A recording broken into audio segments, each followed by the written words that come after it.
I have this accent that is not that strong, but you know, it sometimes not allows me to play every role that I want. I had to learn how to smoke, and I had to learn how to do. So it was a complicated character for me. Yeah, I'm Colombian, but we don't get high on our own supply. Wow. I feel you're being judged right now. She's so dope on so many levels, but when you get to shock the world that followed you for 11 years as one character, you get to come out this dark, well, you get to learn that that's who she really is. Kevin Hart is a very unique kind of comedian. He doesn't just walk into a room to tell jokes. He walks in like he's about to set the whole energy on fire. And what's interesting is, no matter if he's sitting across from The Rock, Will Smith, Shaq, LeBron James, or any major star, Kevin always keeps the same mindset. No one is too famous to be spared from a joke. Today, we're going to revisit some of Kevin Hart's funniest moments. Not just to laugh, but to look deeper into how he creates humor, how he turns an ordinary line into a punchline, and why his roast style is savage, charming, and somehow hard to hate. In high school, what were you like? I'll start with you, Dwayne. I struggled in high school because I was like a walking. Please, just give it the real definition. Okay, I will. I was really struggling in high school. Yeah, that's me. That's me in high school. But yes. Yeah. What just happened? What do you don't? What? Don't laugh like that. You look like a detective that's a DJ. I'm trying. This is why I need therapy. What stands out in Kevin Hart's comedic style is the way he sees the world around him.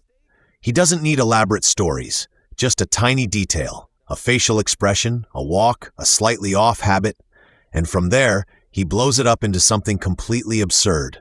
But the brilliance is that this absurdity always stays closely tied to reality.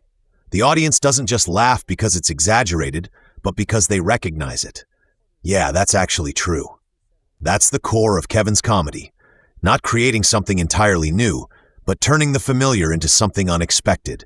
You and Will have such great chemistry together. You know what it is, man? Will, first of all, amazing guy. I can say in the top 2 most amazing people that I've ever had the opportunity to work with. Cheap as hell, though. I don't think Will has spent a penny. I don't think he's spent anything from like the money that he's made. He has the first BlackBerry, and it's like taped up, and he's like, yeah, he's like, they'll never get me. I was like, who? It looks like a dog ate it. He was like, but guess what? They'll never get me. And me, you know, I'm 56 years old. Damn. I'm sorry. Because it was a thought. It was a thought, and I blurted it out. I did not mean it that way. If we could play it back right now. Play it back. These are 2 different dams. Play it back in slow motion. There wasn't no, wow, I said, amazing. Damn. Kevin. I said, damn it.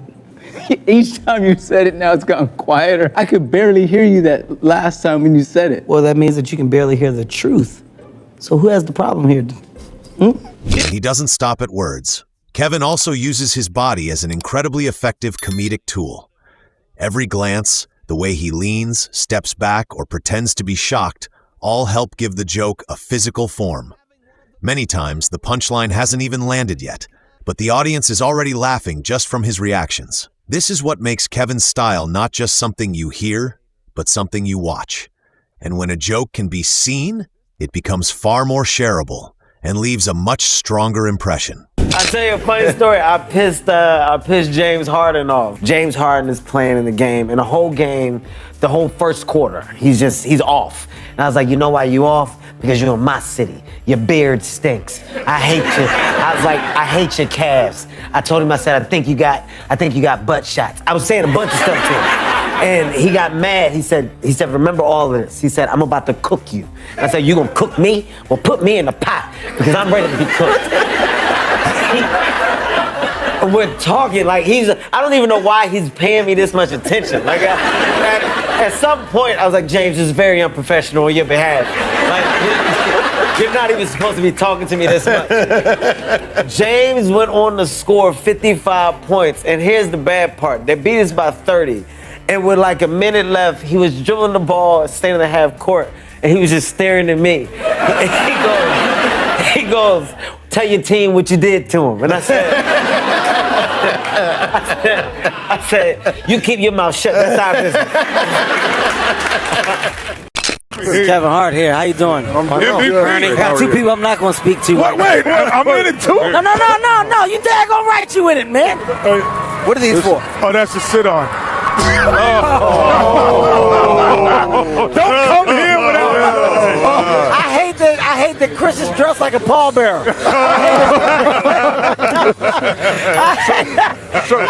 However, the most important factor behind Kevin's lasting appeal lies in his energy. He roasts hard, even touching on sensitive topics like appearance or age, yet it never feels mean-spirited.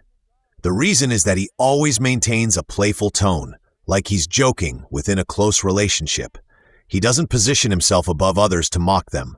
He pulls everyone into the same space where anyone can become the joke, including himself. This balance makes the audience feel comfortable laughing, rather than uncomfortable. People might walk up to you occasionally, and they might want to just take a picture with you and say, congratulations, great work. With me, they want to debate. My life is harder. Well, Steven, here's what I want you to realize. A, you're lying. Nobody comes up to you. Okay? Stephen A. Smith does not have one fan. Not one. There's never been a request for a picture. There's never been a request for a debate.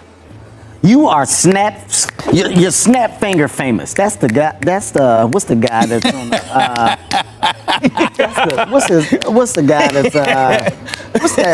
guy that's on the thing on the ESPN thing? That's what they do. On top of that, Kevin is incredibly precise when it comes to controlling timing. He knows when to fire off lines rapidly to build comedic pressure, leaving the listener no time to react, and when to pause just long enough for the awkwardness to settle in the air. Those very brief pauses actually make the joke hit sharper, because the audience has a moment to process what just happened. This is not an easy skill, just a slight... Once change. LeBron James, real good friend of mine. Well, he was. He hasn't heard this joke yet. We'll see what happens. I remember in the beginning of LeBron's career, he was going bald. You could count the hairs on top of his head. I didn't see Brian for like 3 weeks. I didn't see him, and I didn't talk to him. Brian showed up at a wedding I was at. He had a head full of hair. He walked in, he was like, what up, what up, what up, what up, what up, what up, what up? What up, what's going on? I said, what the f*** is going on with you? What the f*** is out of your goddamn head? He would start kicking me. Chill, Cam, chill. I said, get your f*** feet off of me. Overall, Kevin Hart's humor isn't about saying something overly clever or complex. It lies in how he observes, how he exaggerates, how he expresses things through his body, and most importantly, how he controls the audience's emotions moment by moment. It's this combination that makes even simple material feel engaging, pulling viewers in and triggering a very natural response. Why don't you just admit to the public and to America that you got that from listening to me? Because that's what I've been saying all week. Well, Steven, I'm not going to do that. What I'm going to admit is that you need the rest of your mustache back. That's what I'm going to admit. Okay, that's what I'm going to admit. I don't know what he did. I don't know what he did up here. Well, listen, I don't know what he did up there, but I want you to grow the rest of that. There's too much space. Look at Will Smith. He didn't plan that. That just happened. Keep my wife's name out your mother. He didn't plan that. You have any idea how crazy you gotta be to make Samuel L. Jackson jump back? Do you have any idea? Keep my wife next to him. Say, what the happening, Jack? Goddamn. Y'all gonna see me at a gas station with my dick in the tank soon. Something stupid gonna happen. Hey, what you doing? Getting gas? Mind your business.